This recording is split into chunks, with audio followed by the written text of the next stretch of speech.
What's up, people? What's up, people? What's up, people? It is your boy MM2K, back again with another episode of SSC Podcast. This is episode 73. We also have with us the co-host of the show, Project Storm. Storm, how you doing today, man? Doing pretty good, man. It's back to work for me. But other than that, it's also Stadia. It's also gaming. You know what I mean? So I heard a lot of rumbling going on out there in the streets and the social media streets. So I can't wait to jump into a lot of what we got planned for today, man. But other than that, it's all good. And Storm, you may not know this, but we have a special guest today. The chat knows this. Our special guest is our good friend, my spiritual advisor, all things Stadia, and the visual board that I'm using today. Our good friend Clive Linden. Clive, how are you doing today, man? I'm good, and all the better for being back with the boys. Yes. Back with the boys on the show. Feeling good. Feeling good. Anytime we can have you, Clive, we'd love to have you. We know it's late your time, so we're not gonna try to keep you too long, but there was just too much tasty news this week for us to let go by without getting your take on it on the show as well. All right, y'all. Well, in regards to that tasty news, we got a lot of stuff to talk about. First and foremost, breaking news, kind of, sort of, a couple hours after the fact, but there was a big interview done with ZDNet.com in regards to Google Cloud stepping up its game in regards to gaming, and then giving the reins to Jack Buser, formerly of Stadia, and picking up Stadia games. He's now going to be transitioning to this new role that is going to include Stadia games. However, there's a lot of hubbub in the community, as we would expect. We're not going to focus on the hubbub. I got something from somebody that's on the inside in regards to that hubbub, but then we're going to focus mainly on the facts and pivot from the facts and give you our best educated guesses on what this means for the platform. But it's the talk of the town, talk of the community, so we're definitely going to break that down. We also had a big TWoS this week on Stadia, and we want to focus on that and give you our thoughts on that. We also want to give you some insight into a very interesting conversation, a very good conversation, to say the least, that I think we had, the community has had over the weekend in regards to exclusives in Stadia. We're trying to do more to foster these communications over Twitter Spaces, all that stuff. This was a good one. I wanted to bring it to the show and then get the panel's thoughts on that and a whole lot more. We got an after show too. I don't know if Clive will be joining us for that, but we want to talk about a very interesting article for Windows Central, where they made an admission that Stadia is actually better than xCloud or Xbox console streaming in some regard. After years and years of Stadia's dead, it's about to die, that's it, they finally make some admission. So, it just goes in a bucket of things of what we're seeing from the media in regards to giving up the hate fest and admitting some of the good stuff that Stadia is doing. With that said, with no further ado, I'm done talking. I'm going to turn it over to Storm, then Clive.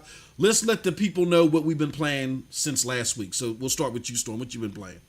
A lot of stuff in 8K, a lot of stuff upscaled to 8K, but mostly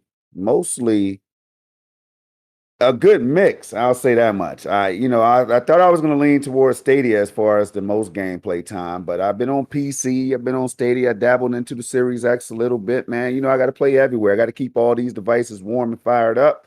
Yeah. But man, when it comes to that Google Stadia and Control and all of the Destiny 2 and stuff like that I could jump into, man, at any time and just play in these new games that just dropped on the platform that I still haven't even caught up with yet.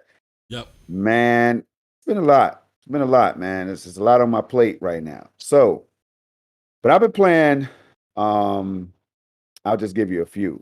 Days Gone. Okay. 8K. Cyberpunk 2077 8K. Wow.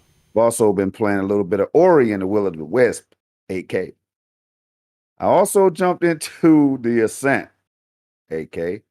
I got some other videos cooking up right now for y'all that I'm gonna unleash tonight or tomorrow or something like that. And they are The Outer Worlds. Okay. 8K. Okay. I also have some other ones cooking up. I don't want to give y'all all the spoilers, but I got some stuff cooking up, man. I got some other things happening on the Stadia side. But it's just been a lot of fun being able to do this stuff, man. Shout out to Clive. Clive went out there. He got one of the best displays. Yeah, I saw that. LGC1, one of the best displays for gaming. I had the 65-inch version, Clive. I know exactly what you're experiencing, bro. And I know that screen size. How's the screen size fitting on your desk or whatever you're using it on right now? Well, yeah. So I want to have a word with you about this. So it's a bit like, in Jaws when they're comparing scars. Mm-hmm. I was all excited with my 48-inch LG OLED C1. Right. Until I saw you posted about your 65-inch 8K. So then I feel like Chief Brody and his appendix scar. Yeah. And then I went, it's a sweet. I went up to 82. And I went up to 82 inches, man. It's so it's an upgrade from my older TV, which was 40 inches, and 6 years old.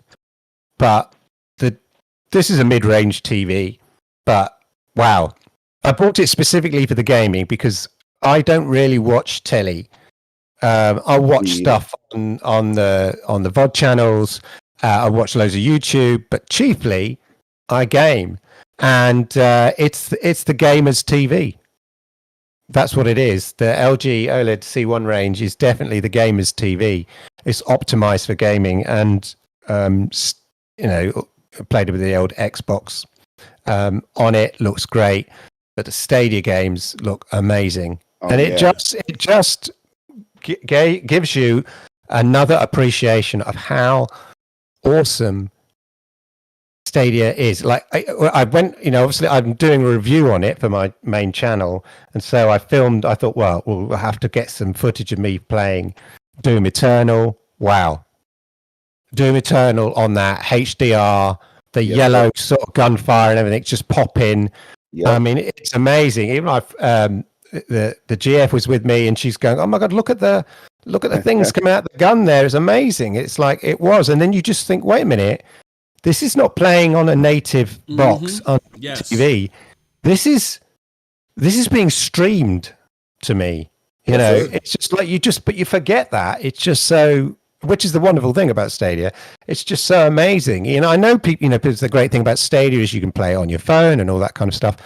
But the great thing is, one of those great things, which sets it apart, is you can play it in 4K HDR on your 48-inch or 85-inch, whatever, TV, and it still looks amazing. Yep. Played a bit of Division 2 on there, and it just happened to be raining down in Washington, D.C., and so the streets were wet and shimmery. I know. Division 2 looks awesome. Yeah, and so it was absolutely amazing. So I've been playing a bit of... I went back to Judgment as well, which I'd played I'd stop playing because so many other games, so many games on the platform keep coming, and I get distracted.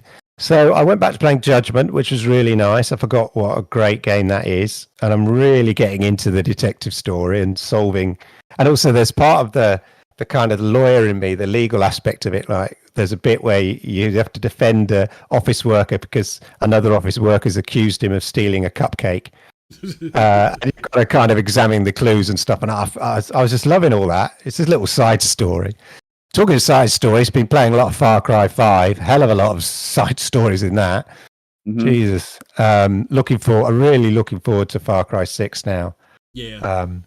Yeah. So just a whole gamut. There's such, a variety that you can play. I haven't really got into the pro games yet, which we'll come to. So, yeah. I tell you this, Clive, one thing before MM2K takes the microphone away from us, man. If you are playing on desktop, and if you are able, Clive, when I bring up 120 hertz with VRR and all that stuff, I'm not doing it just to do it, man. It makes that much of a difference. So if you have that hardware, turn it on, turn that feature on, turn 120 hertz on, turn VRR on and all that stuff, man. It makes a hell of a difference. I'm not even gonna lie to you. Clive, let me ask Clive a question because I made an invitation, y'all, to my good brother Project Storm. I asked him to be part of our PNTS Network clan. Apparently, he don't want to be part of our clan. You know what I'm saying? Because he hasn't left his old clan. So let me reach out to you, Clive. I gotta give my brother some hard time live on air. Clive, Trash Mob for life. Trash Mob, them boys. Hey, man, them boys helped me out on Destiny 2. I can't lie. I can't leave that easy. I can dig it. He's like, I'm not giving up my weekly cachet for you yet, chump. Clive, are you part of a clan on Division 2? I am not part of a clan. I'm a lone wolf. Owning.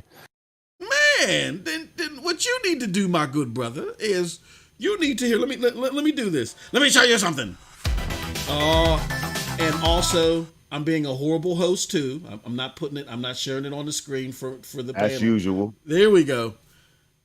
What you need to do, Clive. See, what people don't understand is that this clan, Old Dirty Blasters, is something me and my brother started, and a developer friend of ours who used to work.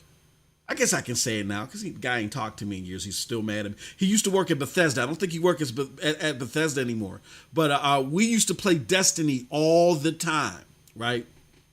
And we came up with this clan, the Old Dirty Blasters. It was when me, you, and Rock did an episode of SCC that I remembered that and I wanted to bring it back. So you've been the kind of an inspiration, Clive, to the Old Dirty Blasters clan. So here, I'm putting the pressure on you live on air. If you want to join our group, you can go and sign up at this forum. You ain't got to sign up at a forum club, but for anybody else that wants to sign up and be part of the Old Dirty Blasters clan, we're going to start doing Division 2 events. You ain't got to participate in every single event, but if you're part of our clan, as our clan is racking up points, you get access to weekly cachets, you get access to the clan store, some great stuff, some perks and some benefits. So, just something to run by you, Clive, if you're interested. Sounds good. Yeah, sounds good, man. Yeah. What are benefits and snacks? That's what we want to know. Exactly. Yep. Hey, shout out to Average, our good friend Average. He became a member. Thank you. And Average, speaking of Average and clan, me and Average played yesterday. Oh, he carried me like a sack of potatoes, bro. Average is a beast. And he's part of the Old Dirty Blasters clan. Check out that footage on Stadia Dosage streams. It'll make you want to join the clan like yesterday. But shout out to him. He did a hell of a job. All right. We're still into what we've been playing. Division 2. I've been playing a lot of Division 2. We're trying to get our website, the website redone and up for everybody. We got a lot of codes and stuff to give out and a lot of other things to talk about. But our old site host is not making that a very fun job. So it's taken a lot of time away from me gaming, but I've been doing a lot of Division 2, and that's basically been... did some Madden. I got some Madden gameplay that I just remembered. Got some Madden 21 gameplay to put up in lieu, and we're going to talk about it in a little bit, in lieu of this crazy Madden 22 free weekend. So I want to hurry up and get this season done so I can hop in Madden 22 and like my brother Storm said, show you guys why you definitely want to make the transition from 21 to 22. So that's what I've been doing. With that said, I think with no further, before we get into these topics, let me shout out this chat. Let me shout out this fantastic chat. We got Ninja Guy in the house. Shout out to Ninja Guy. Who else we got in here? We got Monkey Boy in the house.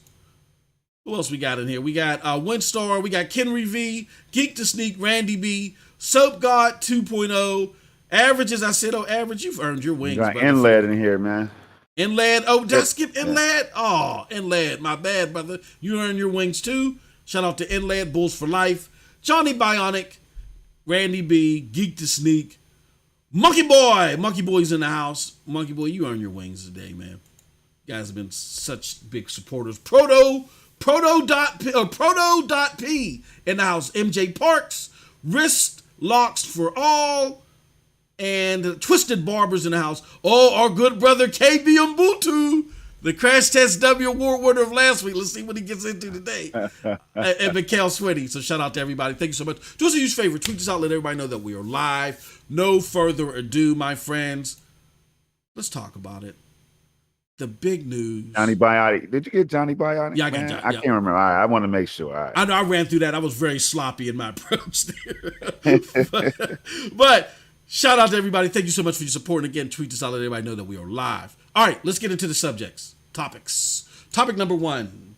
Google Cloud for gaming. All right. So for those of you that may not be aware, that have been living under a rock or just been doing the responsible thing, like my good brother Project Storm, you know how we do.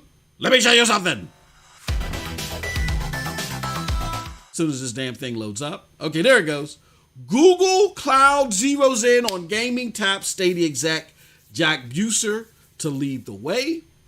And this story, just to summarize it, my friends, this story talks about Google making an effort to take its cloud assets and dig deeper into gaming with them. Let me read you part of the article. I don't read the whole thing. It's a quite hefty article, as you can see. But it says, Google Cloud is staking its claim in the fastest growing gaming industry, creating a new executive role focused on gaming solutions. To spearhead the effort, Google Cloud is tapping Jack Buser, who currently serves as director for games for Stadia, Google's cloud gaming platform. As Google Cloud's director of global game solutions, Buser will report to VP of Industry Solutions, Lori Mitchell Keller. His first day in the new role will be September 13th. Buser's new role sheds light on the evolution of Google's gaming strategy as it puts more focus on serving as a platform for third-party publishers and developers. It also cements gaming as a crucial category for Google Cloud, putting it on par with a handful of other key verticals like healthcare, retail, and manufacturing. There is one particular piece of this article that I think is key here. You don't want to make it bigger for the people in the back, though? Yeah, let me make it bigger for the people in the back. Right, and I think somehow I didn't get the ZDNet link. I want the ZDNet. Okay, so it also says here, Google, I want to see the part where they talk about Stadia. And I just it's down there. Trust me. Unless that's if that's a different article, then, because you definitely want the ZDNet one. No, she says they say the move should help. The move should help Stadia as well. Google Cloud says. Okay. So this is Google Cloud saying it, arguing it would bring new partnership and product opportunities across both Stadia and Google Cloud. That is what Google Cloud is saying. Yep. There it goes right there. The move should help Stadia as well. And then the VP as well, sorry. So Mitchell Keller says Jack's hire illustrates Google Cloud's continued investment into our global customer-first gaming strategy. Okay, so gaming strategy is a key fundamental part of the cloud strategy. Yep. And his 5 years at Google opened doors for broader strategic partnerships with customers across YouTube, Stadia, and more. So YouTube and Stadia are being mentioned twice, in the same sentence. but it's on the same level, on the same par. That's so. If you ever doubt how important Stadia is, it's been mentioned on the same level as YouTube. Is the way to look at it here. Shout out to the good brother Randy B. I just want to point out his super chat.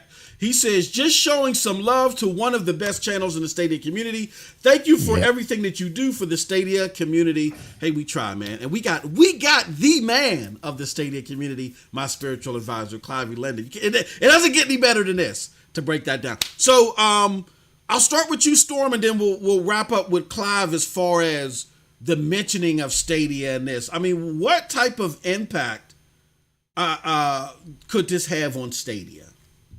What? I mean, monumental, because, all right, so I remember bringing this up, man, and I always say it. It's a good thing that we get recorded, the good thing that we go live on air. When we say these things, they're out there for the world to see. You know what I mean? They're out there for us to chop up and represent whatever we want to do with it, right? With our content when we make it. The chat is here. They're also chiming in. All of that stuff is saved right here. The power of YouTube is making that happen. Now you throw YouTube gaming in here with Stadia and Google Cloud and Google Play and anything else Google. Yo, I've been saying the whole time that you can't help but know that they're going to integrate all of this dopeness that they have at Google, man. Not just Stadia. Stadia is just one component. Come on, man.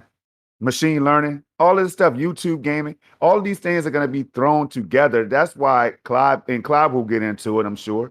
This is why we always try to remind people, especially the ones who can't really grasp the concept of what we try to say. Like, it is a sprint. I mean, a marathon. It's not a sprint. It's not a sprint. Yeah. It's a marathon. It's a marathon. You know what I mean? It's going to take a while, man. And that's one thing that we are learning. We get good announcements here and there, but I tell you what, man, at the end of the day, when you look back and you think about everything, where can I see this platform in 5 years doing big things, rolling out in other territories and stuff like that? Now, somebody else might say, no, Storm, I disagree. But this article right here said a lot to me, MM2K, and you didn't even get to the good parts yet. The one I'm looking at right now that you dropped in the show notes or whatever, that there, when Clive is done, if he doesn't cover it, please let me cover those last few paragraphs, bro, because they say it all. Yep. They say it all, man. I have a lot to highlight in those last few paragraphs. So, I mean, it's just overall a big move, man. It's what you want to hear if you're a Stadian, if you're going to be jumping into the platform for the first time. If you just jumped into the platform and somehow landed here, the greatest place in the world, you know what I mean? SSC Podcast is one of the greatest places I know of to discuss all of this stuff, you know what I mean? Combat the BS and just do the things that we normally do willingly, you know? So it makes me feel good, man. And it makes me, I don't want to say I told you so, but Google's lining this thing up to take over the damn world. Now, you've heard me say that 15 times. Yes, I'm going to say it one more time. Yep. Google is lining Stadia up, and cloud gaming, by the way, to take over the whole damn world, man. Don't let it catch you off guard. You know that. Don't sit in the corner and say, well, I never saw this coming, but now I'm a Stadian. You can be a Stadian now. I'm just going to go out and say that before Clive jumps in, because what he's going to say, I'm sure, is just going to take the damn cake, man. We've been talking before the show started. Yo, you have to open your eyes and realize. I always say, if Stadia dies, then you can safely assume that GeForce Now is about to die. If Stadia dies, then you can safely assume that Luna's about to die. If Stadia dies, you can safely assume that xCloud is about to die, and Shadow and everything else we know. Because there's something in this article right here that I don't want to skip, and I'll wait to Clive, because he might hit it. He might hit that point, and I want to see if I'm going to see how good Clive is today. You know what I mean? So I'm going to pass it to Clive and see if he hits that key component. Yeah, right. Clive, what are your thoughts on the Stadia impact first before we talk about Google? What are your thoughts on how big this could be for Stadia? I think it's really significant for Stadia, and it may have been all part of the plan anyway behind the scenes that we may not be aware of. But it's interesting.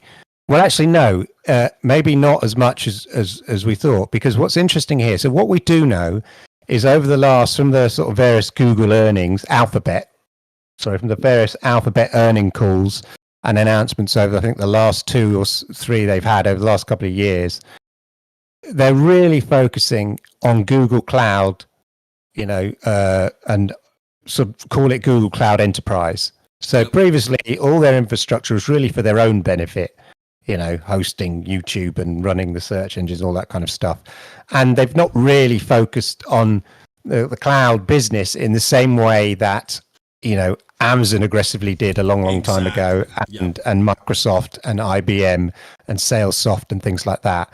But it is probably the most fundamental part of the Alphabet group growing Google Cloud. They've said it, Sundar Pichai said it so many times. It is so important to them.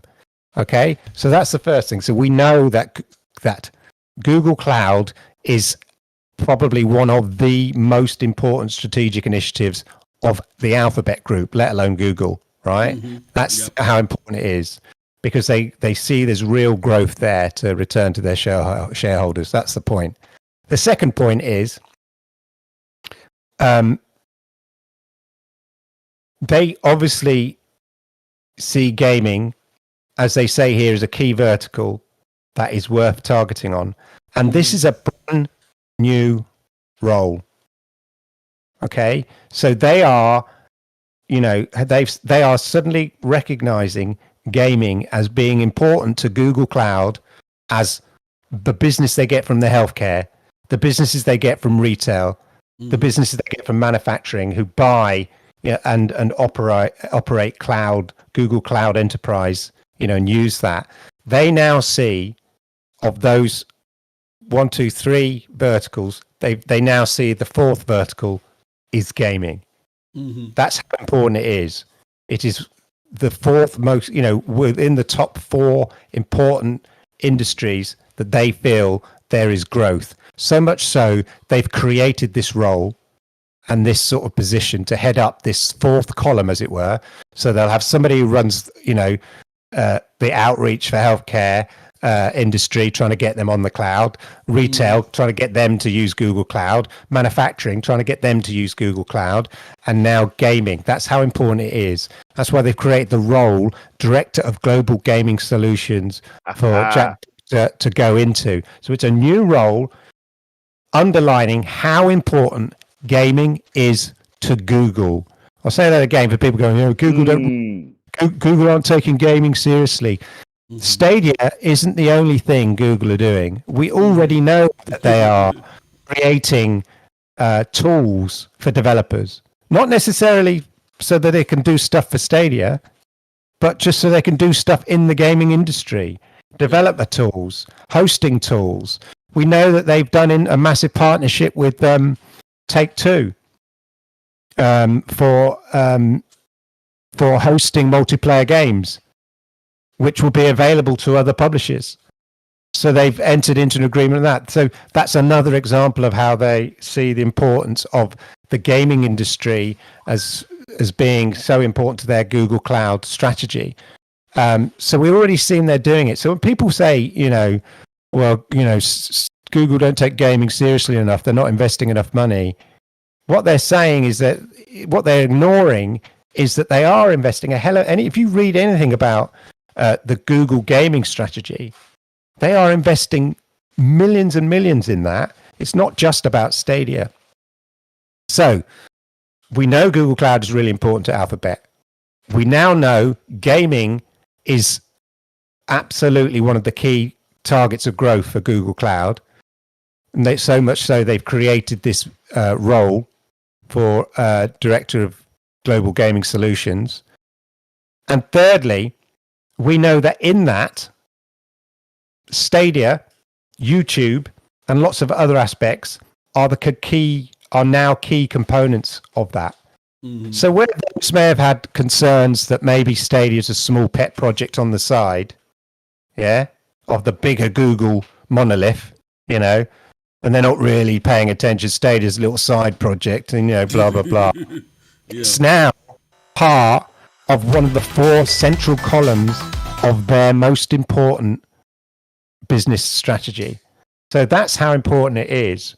And in a way, I think what it will do is, and I hate to use corporate BS, but it's that it will create a synergy by bringing Jack, not only giving Jack Booster that role, who's intimately, it's not as though they put somebody in there who never touched Stadia, never had anything to do with that.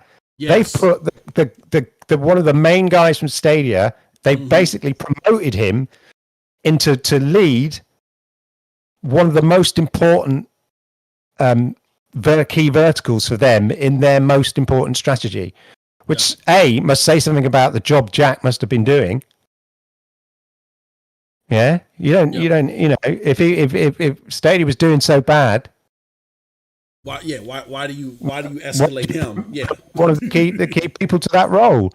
Exactly. You obviously see, and so they know that he's going to, bring everything he knows. He knows Stadia intimately, so it's going to make it a lot easier. When he's sitting across that, at the table, right? He'll have the head of YouTube gaming reporting into him. Yep. Yeah. He'll probably have Phil Harrison reporting into him. Yes. Yeah. So when they're talking about, okay, well, we've just done this deal here. They mentioned here they've got this deal with for hosting game servers for esports. A recent deal they've done and stuff like that. So when they're talking about this, now they've got somebody who's got a strategic helicopter view of all the aspects. And hopefully you can see Stadia being integrated much more, comfortably into, okay, how can we make, into YouTube or into other things or the developer tools, well, if we're striking this partnership for Take-Two for offering, cloud services to multiplayer games, or we're offering these tools that we've designed, maybe these tools we designed can help people make it easier to get games onto Stadia. We can use Stadia as an example of how powerful the Google Cloud is when we're selling it into the gaming industry. So if anything, it brings Stadia closer to the heat of the sun, if that makes sense. Closer to the center of the universe, rather than being how some people perceived it may have been, like, I was going to say another planet, but they're going with you, but it will come out funny. So we'll say Neptune. Yeah. So it feels like Stadia's being brought closer into the fold, but only in a positive way. Absolutely. Yeah. And the fact that they mentioned it, multiple times within not the article itself, but they quoted the VP. Yes. Of basically industry solutions for Google Cloud, mentioned the importance of YouTube, Stadia, in this major strategy that they're undertaking. So, I could go on forever on this, but there we go. Storm, before you take I'm gonna give it back to you, but I just want to point to something that we spoke about not too long ago. I did as a matter of fact, my last the open mic before last. Remember when there was a big article about Google Cloud? I can't remember what the article. It's something. Oh, they were making a promise about their APKs, their strategy with their APKs, right? And they said, our main Google APKs or our main Google Cloud platforms, we're diverging from the old kill by Google adage that we just like to kill stuff and piece it off to other places when it doesn't work, right? And Stadia wasn't mentioned in that cloud suite. Well, now in this big move, Stadia is being mentioned as being part of the cloud suite. So this is the complete opposite. This is the antithesis. All right, if I want to get all fancy, this is the antithesis of the mantra, Clive and Storm, that Google's trying to back away from Stadia. Not only, as Clive has mentioned, have they spoke about Stadia multiple times in this article, but they got the guy that's responsible for spearheading a major part of Stadia, and they boosted this guy. You know what I mean? They gave him such an integral role. Then you have them now being mentioned in the entire cloud Google suite in this whole integral role. And then lastly, I want to say this to my friends out there that are who have constant heartburn, who are finding a negative path out of this. I just had a communication from an anonymous source that's close to development at Stadia. And they have assured me that as far as the commitment, as far as developing and finding partners, more partners, bigger partners or small partners, whatever, just widening that depth of collaboration on Stadia. This anonymous source close to the development there says that the difference between the Stadia that we originally was introduced to, or just over a 6-month period, the difference between Stadia from 6 months ago is night and day. In other words, they are really going into this thing. Stadia retail hard, no holds barred. They're going into this thing, and all this concern about this going completely white label, I'm not sure where it's coming from. But when I talk to the people that are closely involved here, none of that is being brought up. When you look at the facts, none of it's being brought up. So just some food for thought. I mean, I'm not in the boardroom. Storm's not in the boardroom. Cloud's not in the boardroom. Yep. Google could be doing a pump fake and saying, hey, psych, we're going to shut down everything tomorrow. Why would they do something like that? I don't know. But when we look at the facts, and when we talk to the people that are behind these moves or involved or affected by these moves, there's no echo of that at all. So with that said, I'm going to turn it back over to Storm, because Storm, I know there were some things that you wanted to bring up and some things you wanted to highlight in regards to this. Just before, I think MG Parks was saying, just for the benefit of the crowd, just explain the cloud, because we just say it like, the Google Cloud, what is it? So just to put it in context, so let's say, Amazon, 50%. So we know how successful Amazon as a company is. Mm-hmm. Yeah. 50% of their profit comes from their Amazon cloud services. So what that is basically the world is on the internet, right? Mm-hmm. And you've got to be on somewhere. You've got to have servers somewhere, which is supplied, and the cloud provides a much more in a global world is much more useful way of sort of acting as a server. So you sell that to enterprise, you sell that to industry who want to so you just think, as I say, the world is on the internet. It's got to sit somewhere. So what the cloud service company, what Amazon do, what Microsoft do, and why it's a billion dollar business, is because they need a place to host their app. Every app on your phone has to be hosted in the cloud somewhere. Most websites around the world have to be hosted on the cloud somewhere.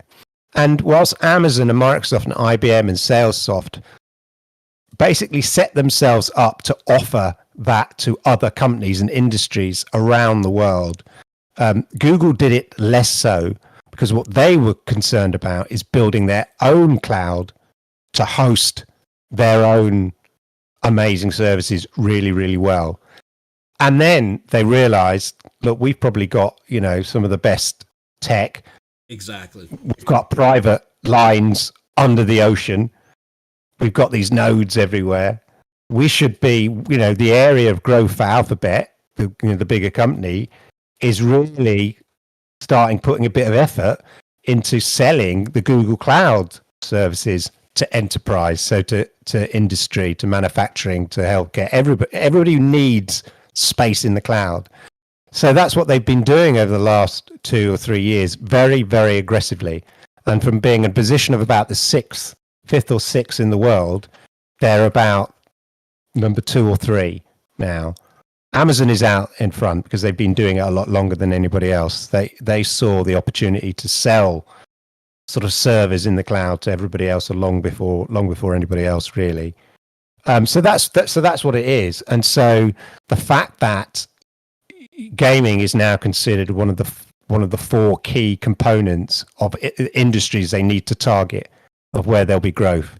Get people using Google Cloud, get Activision using Google Cloud, get Take-Two using Google Cloud to run their games, to run their multiplayer servers, which is, like I mentioned, the partnership between Google Cloud and Take-Two to create a multiplayer server that's available, tools and a server and the development tools that they're going to offer to all publishers is an example of that.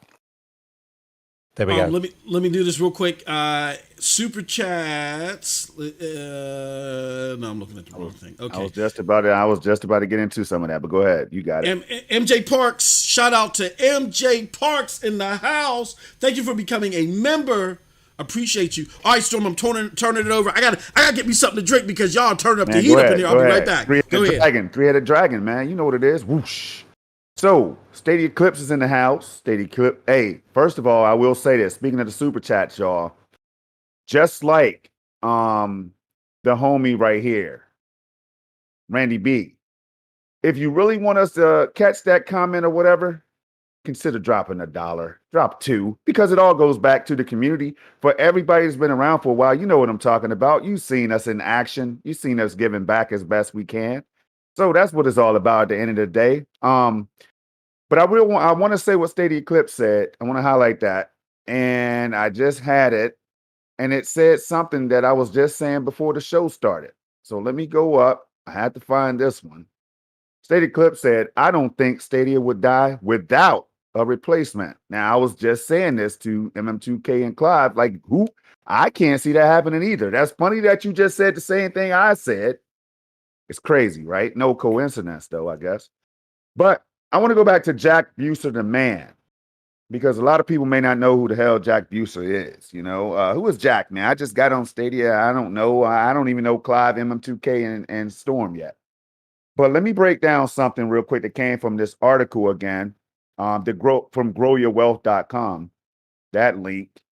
But Jack Buser, just to give you a little background, this guy right here, man. Clive, you did hit everything on the head that I was expecting you to. But when it comes to Jack, I just want to throw this in. And I wish MM2K was here to highlight some. I'm going to put that on the screen because it's very important, man, that in the midst of people leaving Stadia for whatever reason, we had that whole hoopla going on at one point. Everybody's leaving, all their key execs and everybody important to Stadia is leaving the company, man. I'm like, yo, moves happen all the time when it comes to that, right? It's just the business side of things. But Jack didn't leave. Phil Harrison's still there. I do highlight on the fact that other people from Stadia who's been around, key people, are still there.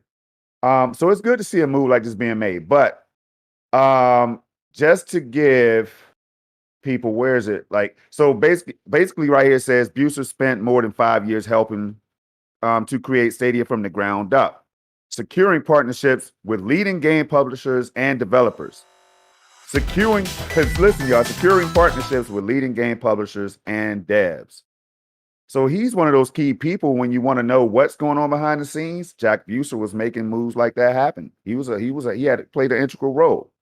Then it says before joining Google, Buser spent nearly a decade in general management roles at PlayStation, building platforms like PlayStation Now, PlayStation Plus, and PlayStation Home.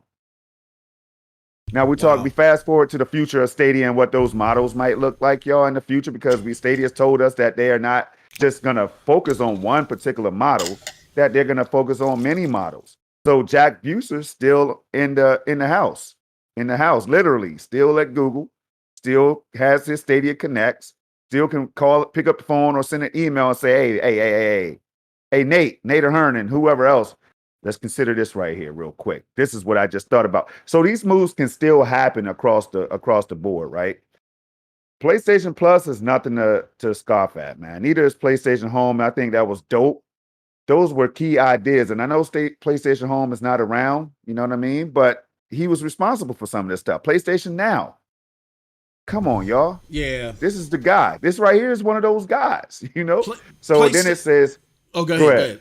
Now, I was just going to say highlighting PlayStation Now is, a lot of people may hear PlayStation Now, Storm, and they say, oh, PlayStation Now. No, the only reason why PlayStation Now got shut down was because the PlayStation 3 wasn't as popular as the other platforms. If it was as popular as PlayStation 2 or 4, PlayStation Home, not now, PlayStation Home would still be around. Trust me.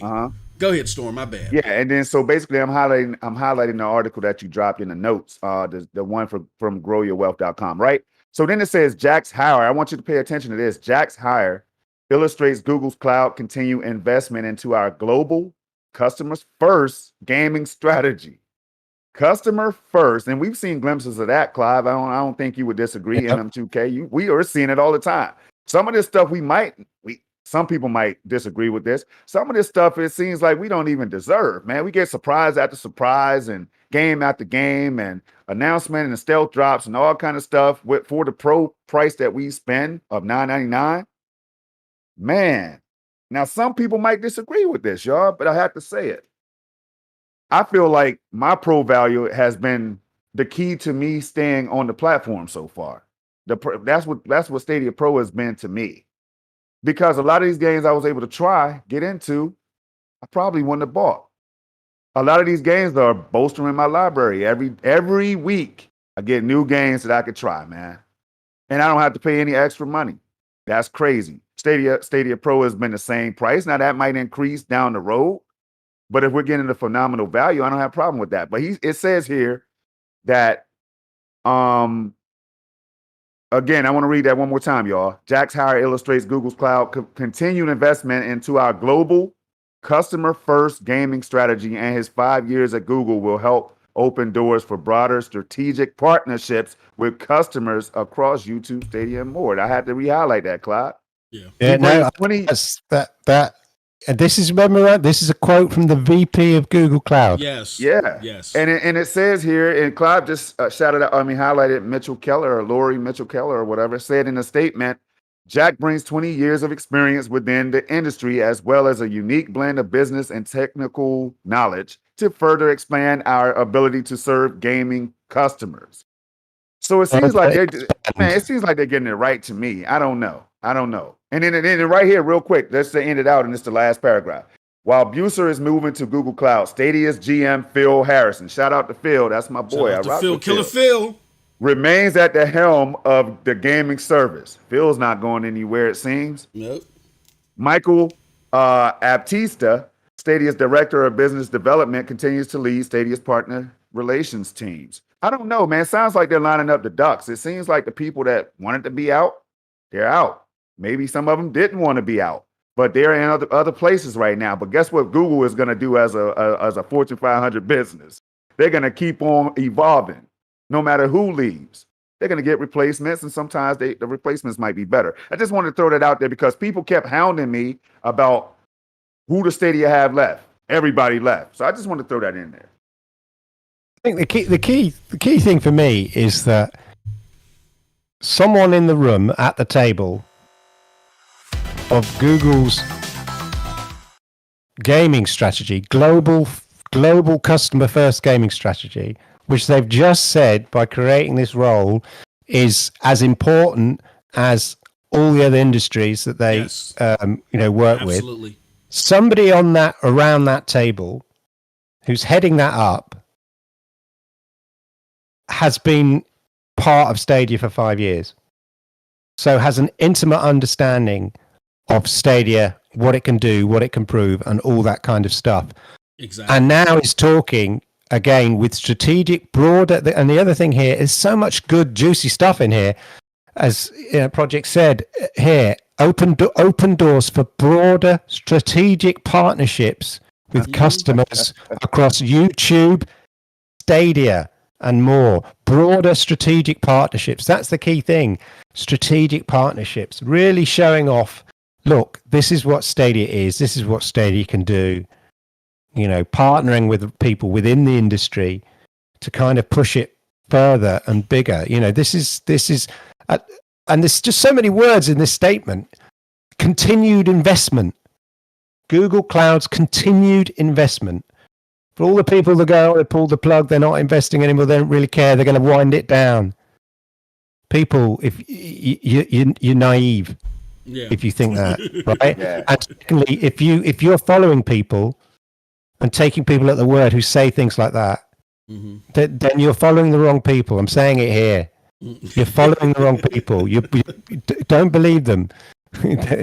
It's here in this statement from the VP of Google Cloud, which we know Google Cloud is the most important strategic part of Alphabet Group. Oh, man. Is saying that this is continued investment in gaming. That's it. Clive, it's kind of saying to everybody, all the naysayers, and to us as Stadia players and consumers or whatever, right? It's kind of saying, look, man, you ever heard of an ecosystem? You know what I mean? Well, we have one of the strongest in the business. You know what I mean? Maybe not in gaming yet. But I do remind you of Google Play and all that stuff, man. Like it's just connect the dots to me. It just makes a whole lot of sense, y'all. And it's why I don't stay up at night wondering whether Stadia is about to die. If anything, like I just highlighted earlier, if Google pulls out, that's leaving billions on the table. What company do you know voluntarily leaves billions on the table? This I'll early wait in the game. and that's it. And I'll wait for answers. Yeah, I get where some people who may have questions due to lack of exposure or lack of understanding, and it may inadvertently look at this and see gaps where gaps don't exist. But I gotta back up what Clive said. It's just that you just gotta look at the track record. The information that I told you as far as Stadia being, as far as the support that it's giving its partners, being night and day, and none of this "woo, it's over" talk being echoed to the people involved, or none of them having that feeling at all. Those that are involved, the boots on the ground, they're not. None of this it even touches on the bounds of reality to them, right? You just got to look at the sources, okay? This came from the same source that told us several months ago that, hey, Google altogether, ABC Alphabet Company, double down on Stadia. You're gonna see that they're working more closely with the devs and so forth. What has happened? You've seen the Stadia key, the key point, and that whole presentation that echoed those sentiments that we talked about several months prior. And this is not stuff that I'm making up. This is stuff that has been handed to me. The reason why I'm bringing this up is I want to illustrate that, see what path you go on when you follow the facts and not just pivot off emotion. So it is very important what Clive said. If you want the most educated perspective on this stuff, you gotta follow those that are following the facts. I'll just leave it at that. But you know what? No. Let me back up a little bit. Let me not be on my high horse, as I've been told. Let me put it out here like this. Clive, Storm, let's entertain some of this. Just a little bit. Just one question. What if YouTube and Stadia are merged in some type, form, or fashion? Is that the end of the retail offerings in Stadia, meaning we would get nothing new? Let me start with Clive first on this, and Storm, you wrap it up. What are your thoughts on the fact that the merging of Stadia and YouTube could mean the end of what we enjoy from Stadia? I'll start with you, Clive, first. No, because why would you merge it? You'd merge it so that people could play games. Yes. Like, so you wouldn't go, well, forget it. We'll if you have Stadia, and all those games are defunct, and you have to start again now and get the YouTube gaming games. Like that'd be ridiculous. I don't see it anyway. Stadia is their gaming platform. Yep. Yeah, that's what it is. It's not part of YouTube. We're not going to be part of YouTube in that way. You know, it will be integrated, no doubt. Yeah, right. Seamlessly, there will be greater synergy. But Stadia is Google's gaming platform. That's what it is. And the name of Google's gaming platform is Stadia, right? That's what it is. It's very simple. And you know, I've kind of wondered sometimes whether, how important is Stadia in the bigger picture of the Alphabet Group and all that kind of stuff. Absolutely. And there was a seminar for Google Gaming recently, and to be honest, Stadia didn't get much of a mention. It had a few mentions in there, but it wasn't, at the forefront. That's because there's loads of other things that they do in gaming. And I'm not just talking about Android games. I'm talking about the tools that they offer to developers and publishers and and everything I've mentioned before. And it was a lot of focus was on that. So I did think, well, how important is Stadia in the overall picture of just Google's gaming aspirations then? Well, hello. We've just found out how important it is. This fact that it's being mentioned on the same level as YouTube. So that's how important it is. Absolutely.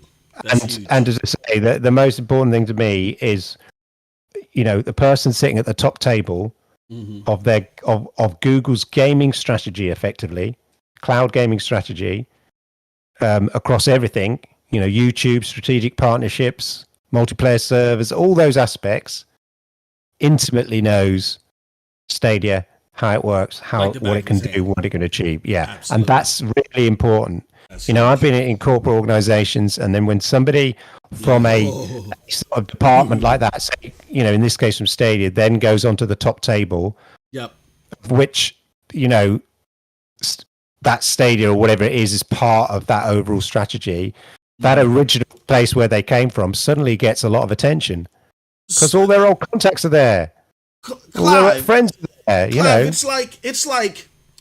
it's like saying Jack Buser moving to this integral role, and then people say, "Oh, look, they yanked Jack Buser out of Stadia. Stadia's dead." Is like saying, "Oh my God, they took Satya Nadella out of the cloud. Microsoft's no longer going to do cloud." That doesn't make any sense. Satya was selected because of his cloud experience and how important cloud was to the future of Microsoft. The same can be applied here. And that's why it's mentioned multiple times. Yeah. So you can't have it both ways, right? Exactly. He either did an amazing job. Yeah. While he was at Stadia, which means Stadia's doing all right. Yeah.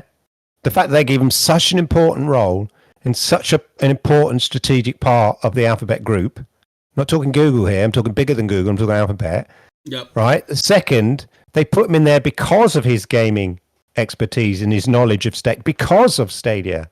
They put him in there because he knows that, because he has the relationships, the partnerships, and he can build strategic partnerships. This is all good stuff. Yeah. That is it. There's no real there's nothing else to it. And some people say, well, maybe they don't want him to leave because he's got, because they'd hate it if Xbox poached him. Yeah. Well, why would Xbox poach him? Yeah. Because he's really good at his job.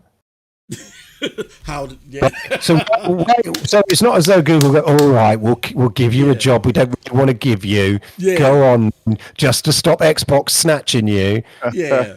The reason Xbox would want to snatch him in that scenario, and it happens in industry, of course it does. People get tapped up, right? And then their company has to make them a better offer. But ultimately, you're going to go where it suits you best, where you feel you can deliver the most value. Yep. So even in that scenario, he sees the potential of Google Cloud's continued investment in their global customer-first gaming strategy. Yep. And he wants to head that up. I would want nobody else there but Jack. It's like promoting Stadia is a way of looking at it. In simple terms, it's like a promotion for Stadia within the company. Exactly. That's the best. Just like when Satya Nadella became CEO. I mean, and again, we're not talking about equivalent positions, but when Satya became CEO, that was like a boost of the cloud integration at Microsoft. And we see the end results of that. So again, when you don't know what you don't know, sometimes we go down these paths that not only confuse you, but confuse the people that are observing what's being said. Just follow the facts. That's all. I mean, regardless of what your personal feelings are, just follow the facts. Storm, I want to ask you, Storm, again, we're trying to entertain here, as well as educate. So let's entertain. Let's just the entertaining part of it. What are your thoughts? Does an integration, let's just pretend and say this were to happen. Does an integration of Stadia into YouTube mean that there will be no future offerings from Stadia? What are your thoughts on that? I say, hell no. Wow. Yeah. How does that even make sense in my mind? Because see, when I think about YouTube gaming and Stadia, now I can see the potential of getting Tim the Tatman or Dr. Lupo or somebody over there and saying, hey guys, we got a contract drawn up for you, review it, get back to us. We want you to highlight Stadia today. Like I can see things like that happening with that integration and stuff in M2K, but I've been seeing a lot on social media where Stadia is interacting with YouTube gaming and they're highlighting each other's tweets and they're retweeting each other's stuff. And we highlighted that, me and Stadia Revolution on the Revolutionary Storm, right? A lot of coordination. Now, all these moves are lining up. And the person that teaches us how to decipher this stuff every week is right here on the panel with us, man. Yes, sir. I mean, get a man his flowers. He teaches us how to break these things down to the simplest form or whatever, right? You know, we try our best, me and MM2K, but we're not. Come on, man. We're not the spiritual advisor. Clive is alive, and he's not full of the jive. You know what I'm saying? Now, look, if you really sit back and think about it, they're all under the same umbrella. There's that ecosystem that we're talking about. MM2. I can't even imagine.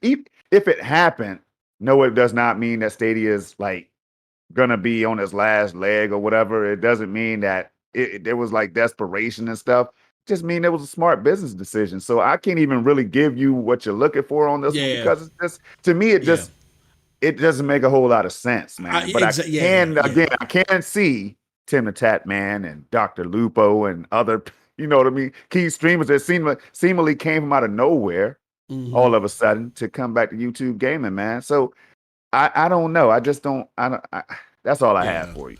Can I just say, so Monkey Boy raises a perfectly reasonable point here, saying, explain to me why he couldn't have done that job under the Stadia brand. Why is it a separate brand now that Google Cloud sounds like white label focus to me? So I think the problem there, Monkey Boy, is that Google Gaming is much larger than Stadia. Yeah. Stadia is just one platform. Google Gaming is providing servers for, as I say, for Take-Two to host their games.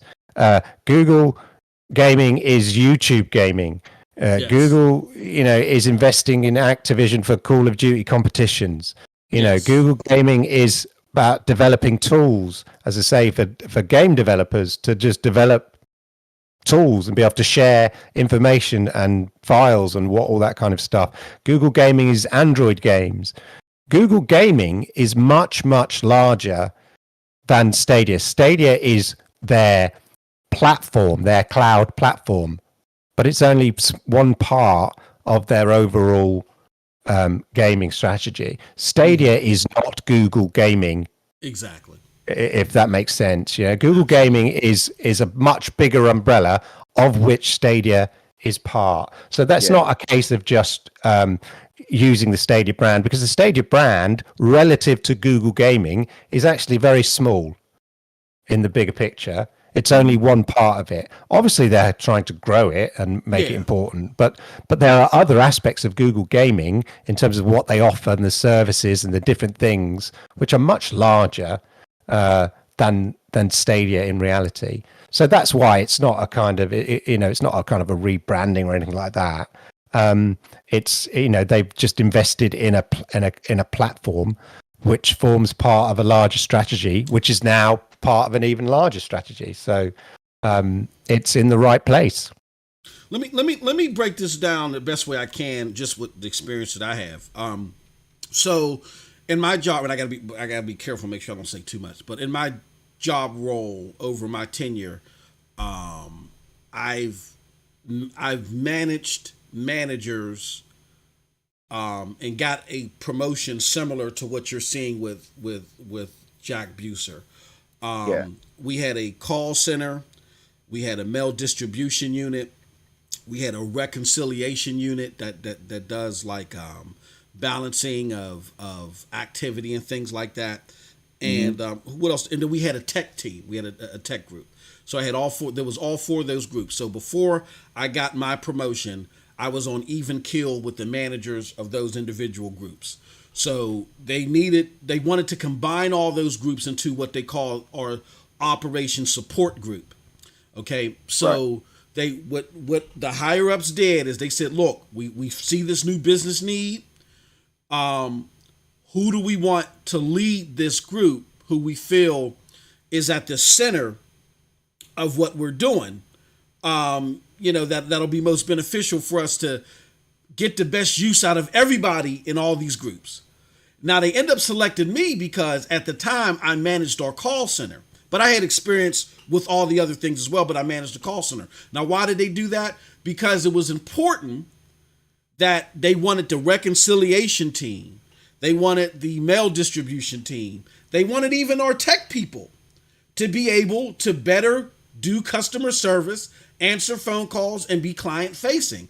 I'm the one that had that experience. So they put me over the team. So if you look at it from what Jack Buser is going through, Stadia, now when they put me up there, that didn't mean that the call center went away. No, it just meant that they utilized my experience with the call center, being client facing, having that type of interaction to spread across all the groups. With Jack Buser, it looks like they want to do the same thing. They want to take his gaming experience, his experience with Stadia, which is key and fundamental in all this, and spread this to a higher level. So to kind of piggyback off of what Clive just said, which was well enough, I just wanted to maybe give a more personal and intimate example of why just because they're pulling this guy from this area, it doesn't mean that area is done for. They want to take that breadth of knowledge that he has in that area and spread it even further. So that even bolsters up that area even more. That gives them more precedent in a lot of ways than it did beforehand. So Stadia definitely wants Jack Buser there. That's a great thing for us that support this platform and love playing on this platform. Storm, any final thoughts before we move on? Nah, just Tim the Tap Man and Dr. Lupo and, there's stuff like that. Just, hey, we're going to maybe tap into some of this potential that we have, some of this talent that we have, maybe, so I don't know, y'all. We'll see how this thing shakes out. But it's funny that we're talking about Jack Buser, man. Mm-hmm. All right. Yes. Jack the Mac is what I call Jack the Mac. That's I love new it. name. Jack the Mac. I love it. What I mean? Jack the Mac is back. The Mac is back. Yo, I think I've said Jack Buser so many times. So have you. So have Clive and everybody else that makes content here in the Stadia community, probably. Yep. But man, there's something about this guy. There's something about Jack, man. He's the one that said to us. He told us to get ready for the scale that they were going for in 2021, and I think maybe beyond or whatever. So this year's not over yet. It's not over yet. We've already seen some moves that threw us for a loop. I know some people want even bigger moves and all that stuff, but the year's not over yet. The fall is here. All right. Yep. We haven't even gotten into the colder months of winter yet and all that, Hey, I just have a good feeling about this, man. It seems like this promotion is coming out of nowhere at the right time. And it's something that my spidey senses are tingling, man. Something is going on, and when I get my finger on it, I'll probably go to sleep and I have a dream about it, and I'll bring it to y'all live on SML or something. But something's up, and I'm going to get to the bottom of it. Yeah, absolutely. All right, well, that was a great discussion, man. Things look good. It'll be interesting going into 2022 and wrapping up 2021, what we're going to see from Stadia. But I'm really interested in what we see in 2022 because a lot of these changes that we've been hearing about over the last few months. All right, with that said, let's go on to the next topic. Let me show you something. I mean, this is a hell of a week. I mean, let's be honest. The last few weeks, things have been kind of, a little bit slower on the news front. But wow, when it rains, it pours. Bam! Prior to today, we had the hell of This Week on Stadia announcement. And it reads as follows. This Week on Stadia, free play days and great new games on Stadia. Just to give you a quick look into it, you had Katamari Damacy. Am I saying that right? How do you pronounce that, Clive? No, you're right, man. I think you're right. Yeah, Katamari. Damacy, Okay. Damacy, yeah, something like that, yeah. He said whatever that. Damacy. I'm saying Damacy. Darkwood. And then those are the new games that came to Stadia. But then what dropped in Stadia Pro was PGA Tour 2K21. Wow, that was a surprise. Life is Strange True Colors is going to land tomorrow, as a matter of fact. Free play days are here with Rainbow Six Siege and Madden. And then Crata has a special new pack. They call it Crata Hits Miami with a new season. I think it's called the Neon Coast.